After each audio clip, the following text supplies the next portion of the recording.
प्रिय छात्रों नमस्कार। आज इस कालांश में हम लोग हिंदी साहित्य के पाठ 7 जिसका नाम है तुक्केबाज बना जोशी नामक पाठ का हम ज्ञान प्राप्त करेंगे। प्रिय छात्रों, यह पाठ हमारा लोक कथा पर आधारित है। जैसा कि हम लोग जानते हैं कि हिंदी साहित्य में हम लोगों को 3 प्रकार से ज्ञान प्राप्त होता है। पहला है काव्य के माध्यम से, नाटक के माध्यम से और कहानी के माध्यम से। तो लोक कथा भी एक कहानी है जिसमें लेखक का नाम अज्ञात रहता है और वह अपने जन समुदाय के बीच का जो होता है वह कहानी के माध्यम से प्रकट करता है। तो पहले लोक कथा का हम अर्थ समझते हैं कि जन समुदाय में प्रचलित किसी भी अज्ञात व्यक्ति द्वारा रचित कोई भी परंपरागत कहानी जिसमें भाषा, विचार और भाव की सरलता होती है। तो अब आइए पाठ पर चलते हैं कि तुक्केबाज बना जोशी। तुक्केबाज का अर्थ होता है अनजाने में, अंदाजे से कही हुई बात, और जोशी का अर्थ होता है जो ज्योतिष का जानकार हो, ज्योतिष विद्या का जानकार को हम ज्योतिष कहते हैं। तो ऐसे ज्योतिषकार का ऐसा व्यक्ति जो अंदाज से ही कही हुई बात उसकी सत्य हो जाए। तो आइए पाठ पर चलते हैं और पाठ को ध्यान पूर्वक पढ़ते हैं, कठिन कठिन शब्दों पर ध्यान देते हुए और उसके शब्द अर्थों को जानते हुए इस पाठ का, इस नाटक का, इस लोक कथा का हम आनंद लेते हैं। तो छात्रों आइए पाठ पढ़ते हैं। तुक्केबाज बना जोशी। एक बार एक वृद्धा मतलब होता है वृद्धा, पुल स्त्रीलिंग शब्द है। जो बुढ़िया होती है, जो बूढ़ा होता है उसे हम वृद्धा के नाम से जानते हैं। नदी में स्नान करने, स्नान मतलब नहाने गई, किंतु घाट पर सिपाहियों का पहरा था। एक सिपाही बोला, माई शब्द का प्रयोग बेटा तद्भव शब्द है। इसका हम अपने गांव की भाषा में प्रयोग करते हैं। जो बूढ़ी बुजुर्ग हो जाते हैं, बुजुर्ग जो होते हैं, उनको माई शब्द से हम संबोधित करते हैं। आज यहाँ ना नहा पाओगी। इस घाट पर राज के प्रधान जोशी की पत्नी नहाने के लिए आने वाली है, इसलिए आज तुम जाओ। घर आकर वह बुढ़िया, जो वृद्ध बुढ़िया थी, ने अपने पति से कहा, आज मुझे पता चला कि राजा का प्रधान जोशी बहुत ही बड़ा आदमी होता है। तुम भी ज्योतिष सीखकर राजा के यहाँ ज्योतिषी क्यों नहीं बन जाते। मतलब वह बुढ़िया कही कि आज मुझे पता चला कि जो है प्रधान जोशी पद बहुत बड़ा होता है, और तुम क्यों नहीं ऐसा करते हो कि तुम भी ज्योतिष सीखकर एक प्रधान जोशी बन जाओ। बूढ़े ने जवाब दिया, मुझे ज्योतिष विद्या नहीं आती। बूढ़ा बोला कि मुझे ज्योतिष का ज्ञान ही नहीं है, ज्योतिष विद्या नहीं आती है, फिर भी मैं जोशी कैसे बन जाऊं। वृद्धा ने हठ किया। हठ मतलब होता है, वृद्धा ने फिर जिद करके कहा, चाहे जिस तरह हो जोशी बनकर दिखाओ, नहीं तो मैं तुम्हें छोड़कर चली जाऊंगी। वृद्धा ने कहा कि अगर आप जोशी नहीं बनेंगे तो मैं आपको छोड़कर चली जाऊंगी। बूढ़ा डर गया, यदि घरवाली चली जाएगी तो बुढ़ापे में 2 रोटियां सेक कर कौन देगा। वह इस बात से डर गया कि अगर इस अवस्था में अगर मेरी पत्नी छोड़कर चली जाएगी तो मुझे भोजन कौन देगा। वह बाजार से पंचांग खरीद लाया। इस डर के मारे, पंचांग होता है पत्रा जिसमें ज्योतिष विद्या का सारी चीजें, दिन वार नक्षत्र ये सब चीजें लिखी होती हैं। जोशी होने का ढोंग करने के लिए, अब जोशी बनने के लिए उसे वस्त्र भी, वेशभूषा भी बनानी थी, तो ढोंग करने के लिए उसने सिर पर बड़ा सा पगड़ बांधकर माथे पर तिलक लगा लिया और फिर वहां एक भीड़ वाली जगह पर बैठ गया। धीरे धीरे लोग अपना हाथ दिखाने के लिए उसके पास आने लगे। वह लोगों का हाथ यूं ही देखकर कुछ भी कह देता। बहुत सी बातें लोगों को सच जैसी लगती, मतलब वह हाथ देखता और कुछ भी कह देता, लेकिन कुछ बातें सच भी हो जाती हैं, जैसे अमूमन हम बोलचाल की भाषा में करते हैं। तो कोई बात कभी कभी से ऐसा निकल जाती है, सही हो जाती है। कुछ ही दिनों में इस नए जोशी की ख्यात मतलब होती है प्रसिद्धि, उसको जानने वाले लोग बहुत राजभर में फैल गई और राजभर में जानने लगे। उन दिनों राजा के कर्मचारी राज में लगान वसूल करने निकले थे। उसी समय राज के कर्मचारी, लगान होता है कर, टैक्स, मतलब उसमें राजा के द्वारा अपनी प्रजा के ऊपर कुछ कर लगाते हैं, टैक्स लगाते थे। उन्होंने वसूली की गई रकम बोरियों में भर ली, फिर उन बोरियों को 10 खच्चरों पर लाद कर सरकारी खजाने में ले आए। लेकिन यहाँ एक गड़बड़ हो गई, मतलब एक गड़बड़ी हो गई। पता चला कि एक खच्चर कम है, मतलब 10 चले थे, 9 ही पहुंचे वहां।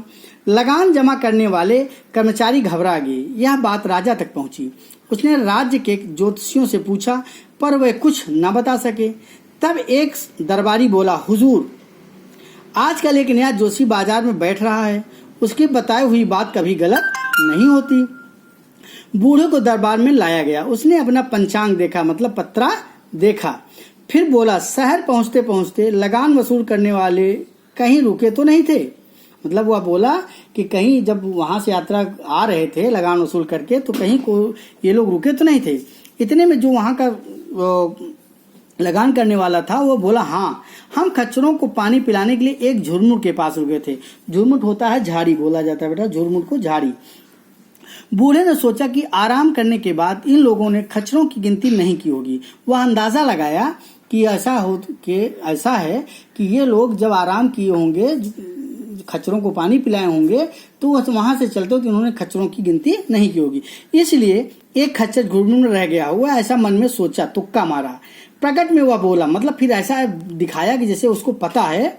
आकर प्रकट में वह बोला, आपका एक खच्चर झुरमुट पे घास चल रहा है।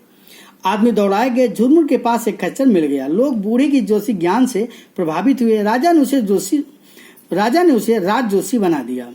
घर पहुंचकर बूढ़े ने अपनी वाली से कहा, तुम्हारे कहने से मैं राज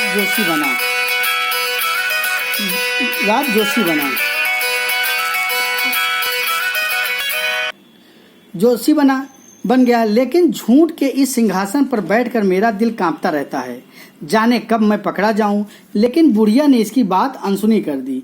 वह तो उस दिन का इंतजार कर रही थी जब उसके पति को प्रधान जोशी बनाया जाएगा और सिपाही घाट पर उसके लिए अन्य स्त्रियों का नहाना रुकवा देंगे।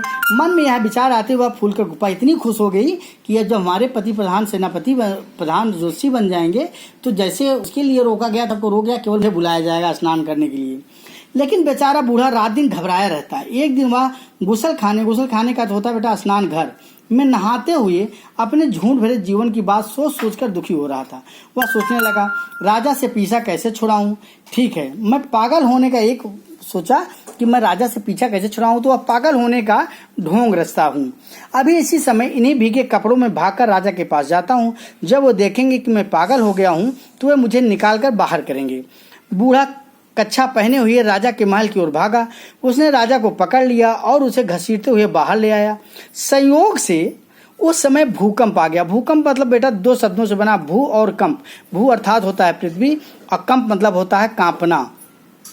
तो भूकंप होता है जिसे हम अर्थक्वेक इंग्लिश में कहते हैं। और यह दो शब्दों से, हिंदी के दो शब्दों से भू और कंप से बना है।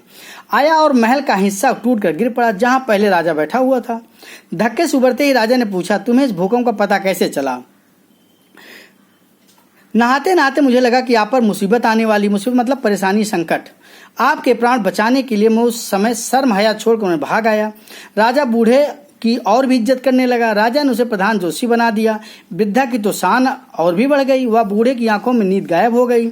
एक बार राजा बगीचे में घूम रहा था। उसने एक टिड्डा पकड़कर, टिड्डा बेटा होता है एक प्रकार का कीड़ा होता है जो घासों पर बैठा रहता है और घास खाता है, पकड़कर मुट्ठी में बंद कर लिया। फिर उसने बूढ़े को बुलवा कर पूछा, बताओ मेरे हाथ में क्या है। बूढ़ा घबरा गया, समझ में नहीं आया कि क्या कहें। अपनी मुसीबत की बात सोचते सोचते उसके मुंह से निकला, पहली बार फंसते फंसते बचा, दूसरी बार फंसते फंसते बचा, लेकिन तीसरी बार तो फंस ही गया। वह तो अपनी मुसीबत बता रहा था। लेकिन राजा को यह बात सच समझ में आई कि टिड्डा को 3 बार राजा पकड़ने का प्रयास हुआ, 2 बार असफल रहा, तीसरी बार वो पकड़ लिया। राजा ने कहा, शाबाश, बिल्कुल ठीक बताया। यह टिड्डा बड़ी मुश्किल से फंसा था। और उसने अपनी मुट्ठी खोलकर टिड्डा दिखा दिया। बूढ़े ने राहत की सांस ली। एक दिन बूढ़ा राजा से बोला, हुजूर, मैं आपसे अकेले में कुछ कहना चाहता हूँ। राजा ने बाकी सभी लोगों को बाहर भेज दिया। बूढ़े ने राजा को अपनी पूरी कहानी सुना दी। राजा ने उसे सुनकर बहुत देर तक हंसता रहा। फिर उसने बूढ़े को प्रधान जोशी पद से मुक्त कर दिया। आइए बच्चों, अब शब्दार्थ पर चलते हैं। वृद्धा मतलब होता है बुढ़िया। बच्चों, वृद्ध और वृद्धा में बहुत कम, थोड़ा अंतर है। वृद्धा जब आता है तो स्त्रीलिंग का प्रयोग किया जाता है, बुढ़िया कहे होगा। और जब वृद्ध लिख के आएगा तो मतलब बूढ़ा। हट मतलब होता है जिद। पंचांग का वह अर्थ होता है कि जिसमें पुस्तिका जिसमें संवत के वार, तिथि, नक्षत्र, योग, करण, ब्यौराएं लिखे होते हैं। पगड़ मतलब पगड़ी। लगान मतलब कर टैक्स। गुसल खाना मतलब स्नान घर। जोशी मतलब भविष्य बताने वाला। ख्यात मतलब प्रसिद्धि। झुरमुट मतलब झाड़ी। और मुसीबत भी संकट। और भी शब्द, कठिन शब्दों पे और शब्दार्थ को लिख लीजिएगा। आइए अभ्यास कार्य पे चलते हैं। मौखिक प्रश्न आपको हम मौखिक और लिखित प्रश्न आपको फिर व्हाट्सएप के माध्यम से या यूट्यूब के माध्यम से भेजूंगा। बहुवैकल्पिक प्रश्न चलते हैं। बहुवैकल्पिक प्रश्न है, घाट पर नहाने के लिए कौन आने वाली थी? तो बेटा उसमें तो राज प्रधान जोशी की पत्नी आने वाली थी, लेकिन इसमें आपका ऑप्शन नहीं दिया गया है, तो यहाँ आप वृद्धा पे टिक करेंगे। तो वृद्धा। राजा कर्मचारी कितने खच्चरों पर सामान लाद कर रहे थे? 10। खोया हुआ खच्चर कहाँ मिला? झुरमुट के पास। इसका तीसरा सही होगा। राजा ने बूढ़े को क्या बना दिया? कौन बनाया? प्रधान जोशी। बूढ़ा कच्छा पहनकर कहाँ गया? महल की ओर गया, महल के पास गया। अब रिक्त स्थान पे आइए। रिक्त स्थान में पहले में घाट बढ़ा जाएगा, घाट, ठीक है। घाट पर सिपाही का पहरा था। वह बाजार से पंचांग, लिखोगे पंचांग खरीद लाया। नए जोशी की ख्याति राज्य भर में फैल गई। तुम्हें भूकंप का पता कैसे चला? राजा बूढ़े की और भी इज्जत करने लगा, इज्जत भरा जाएगा। बूढ़े ने राजा को अपनी कहानी सुना दी। उसने मुट्ठी खोलकर टिड्डा दिखा दिया। लिखित प्रश्न भेजेंगे बेटा। अब आइए, यह बहुवैकल्पिक प्रश्न आपके उससे व्याकरण से लिया गया है। इनमें से शुद्ध शब्द है इज्जत, इज्जत, इज्जत। तो बेटा इसका सा सही होगा, इज्जत, यह शब्द है। इनमें से शुद्ध शब्द हैं वृद्धा, वृद्धा, वृद्धा। तो बेटा इसका बा सही होगा, वृद्धा शुद्ध शब्द है। किस शब्द में अनुनासिक का प्रयोग नहीं हुआ है? इसमें पहुंचकर भी नींद में, तो भूकंप सही होगा, भूकंप पे हुआ है। ठीक है बच्चों। और नीचे दिए गए वाक्यों के जातिवाचक संज्ञा शब्दों को रेखांकित कर लीजिएगा इसी तरीके से।